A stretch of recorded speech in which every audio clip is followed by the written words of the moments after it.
শীত তো বাড়ি যাবে যাবে করছে, এই সুযোগে চলো কাছে পিঠে কোথাও একটা ঘুরে আসি। এই শীতের শেষে আমরা যাচ্ছি কলকাতা ভ্রমণে। চলো তাহলে বেশি সময় নষ্ট না করে শুরু থেকে শুরু করি। Hello guys, welcome back to my another mini vlogs. অনেক সকাল সকাল উঠে শিয়ালদাগামী লোকাল ট্রেন ধরে পৌঁছে গেলাম শিয়ালদাতে। শিয়ালদা স্টেশন থেকে বেরিয়ে বাস স্ট্যান্ডে এসে 230 নাম্বার বাসে চেপে পৌঁছে গেলাম আলিপুর চিড়িয়াখানায়। এখন ওই ঘড়িতে বাজে 10:30। ফাইনালি আমরা চিড়িয়াখানার সামনে পৌঁছে গেলাম। মাথা পিছু 50 টাকার টিকিট কেটে আমরা প্রবেশ করলাম চিড়িয়াখানায়।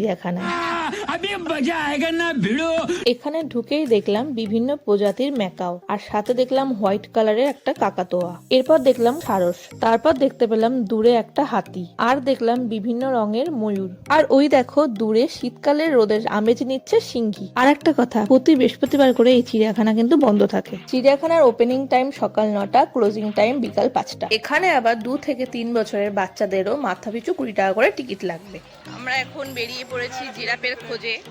জানি না জিরাফ দেখতে পারবো কিনা, বেশিরভাগ পশু পাখি ঘরের মধ্যে লুকিয়ে রয়েছে ঠান্ডায়, সব শীত ঘুম দিচ্ছে। এখনোই 1টা মতন বাজে। চিড়িয়াখানার কম বেশি পশু পাখি আমাদের দেখা হয়ে গেছে, আর এত ঘুরতে ঘুরতে আমাদের খিদেও পেয়ে গেছে। তো আমরা সবাই চিন্তা করলাম যে বাইরে বেরিয়েই কিছু একটা খাবো। চলে এলাম বিড়লা প্ল্যানেটারিয়াম, যাকে এক কথায় তারামণ্ডলও বলা হয়। ওখান থেকে মাথা পিছু 140 টাকার টিকিট সংগ্রহ করে আবারও লাইন দিয়ে ঢুকে পড়লাম এর ভেতরে। তারামণ্ডলের ওপেনিং টাইম দুপুর 12টা আর ক্লোজিং টাইম সন্ধ্যা 6টা। ঢুকেই দেখি এরকম এক দৃশ্য, অনেকটা মুভি থিয়েটারের মতন। কিন্তু মুভি থিয়েটারে যেরকম সামনে চলে মুভি, এখানে চলবে মাথার ওপরে। আর এখানে দেখাবে তারা, নক্ষত্র, গ্রহ কিভাবে সৃষ্টি হয়েছে, কিভাবে ধ্বংস হয়েছে, এই সমস্ত কিছু। আর এখানে শো শেষ হতে হতে প্রায় 40-45 মিনিট মতন লাগবে। আমাদের সামনে এনে দিয়েছে মহাকাশের গভীরতম অন্ধকারের অঞ্চল।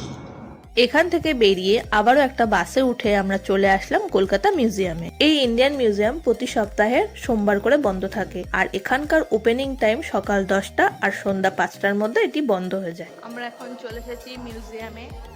দেখতে পাচ্ছ সবাই এসেছে, সবাই দেখছে।